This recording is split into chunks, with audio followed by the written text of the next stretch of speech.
data blog that crunches New York City's open data portal, which contains the data released by the city itself. The blog's called I Quant New York, a play on I Love New York, and it just did some crunching, which shows that last year was a rough one for the NYPD, because it just crunched the numbers from the Comptroller's claim stat figures and found that the NYPD was sued an average of 10 times a day last year.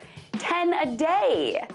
The largest number came out of the Bronx, the hectic borough north of Manhattan. The data crunching showed that Bronx residents filed more than twice as much as those in hipster Brooklyn, and more than 6 times than those in Staten Island.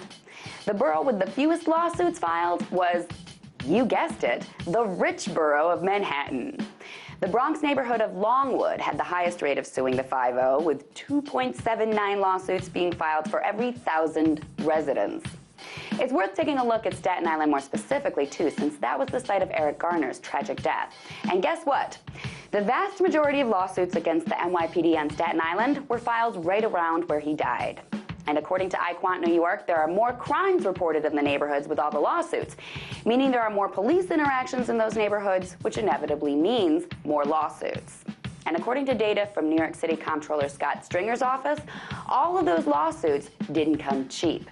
One of their reports revealed that all those complaints against the NYPD last year cost the city a whopping $137 million. The report also shows that complaints against the NYPD have risen 71% over the past decade.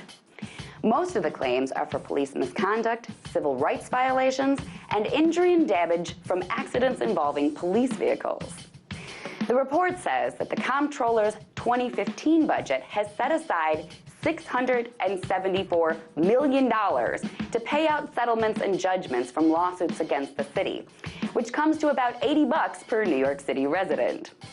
And they project that to rise to $782 million by 2018, which is more than the budget for a whole bunch of other city departments combined. And that's all set aside to go to settle lawsuits that largely happen in New York City's outer boroughs where the poor people live. So I have an idea.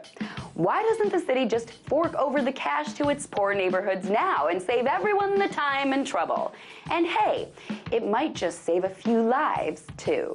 Tonight, let's talk about that.